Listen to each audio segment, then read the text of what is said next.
Bonjour à tous et bienvenue sur boursicoté.com pour cette nouvelle analyse technique du CAC 40 en clôture avec une séance qui a validé un franchissement de la zone que j'ai repositionnée à 5060 points. Elle est vraiment plus significative ici sur cette zone. Et donc suite à une ouverture qui a donc cassé cette zone sur gap, on est venu combler ce gap de très peu avant de remonter et de clôturer en hausse puisqu'à 5081.51 le CAC 40 gagne au final 1,49% par rapport à la clôture de la séance de vendredi.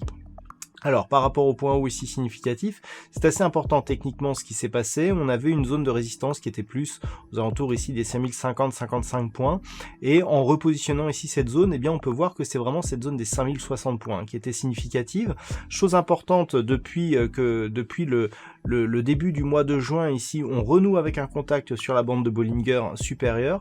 Alors certes, ces bandes de Bollinger, elles sont en train de se resserrer, ce qui dénote ici d'une perte de dynamique, mais cela pourrait relancer ici la tendance si les cours venaient à continuer à monter ici jusqu'au niveau des 5200 points. Du point de vue des indicateurs techniques, nous avons toujours donc une petite dynamique haussière qui est en train de se développer ici sur les histogrammes du MACD. Quant au RSI, c'est toujours relativement neutre avec des oscillations proches des 60 points. Du point de vue des volumes, c'est largement inférieur à la moyenne par rapport aux 20 dernières séances. Donc pas de conviction vraiment sur ce signal de sortie. Ça faisait un petit moment quand même que l'on attendait ici une rupture de cette zone. Alors maintenant, ce qu'il va falloir, c'est confirmer. Quand on voit ici la constitution de cette séance, avec notamment ici ce point haut et puis finalement pas de relais derrière et même un comblement ici avant une stabilisation, on se dit qu'il n'y a pas énormément de conviction. On est ici sur une hausse qui reste graduelle, qui est plus régulière que dynamique. Maintenant que l'on a franchi ici cette zone des 5060 points, il va falloir voir si les signaux de confirmation mettront du temps à se mettre en place ou pas. À ce titre, donc, nous avons une zone d'objectif ici entre 5200 et 5213 points, 5213 étant le point haut significatif de cette séance ici du 8 juin. Donc, tant que l'on vient ici sur cette zone, il n'y a pas de reprise de la dynamique haussière puisqu'on est sur un plus haut équivalent.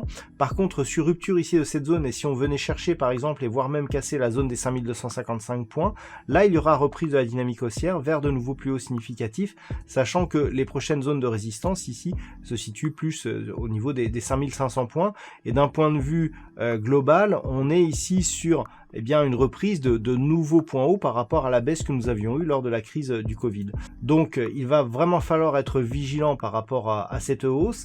À l'inverse, maintenant que l'on a cette zone ici qui est franchie, elle doit se maintenir en tant que support par rapport à la configuration actuelle, puisque après avoir franchi cette zone, si on repassait en dessous, là le signal sera assez mauvais. On a effectivement ce support oblique qui nous définit une tendance très court terme actuelle. Si on venait à recasser ici cette zone, à recasser ici la zone des 4910 points, le signal serait assez mauvais. On n'a pas encore eu de nouveaux plus hauts significatifs par rapport à celui-ci.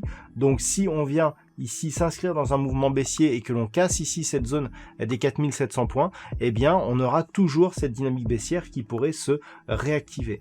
Donc à surveiller pour demain et pour les jours suivants, dans un premier temps, la zone des 5060, en cas de rechute ici la zone des 4910 points, et puis à la hausse donc la zone 5200-213, voire rupture possible ici de la zone des 5255 points.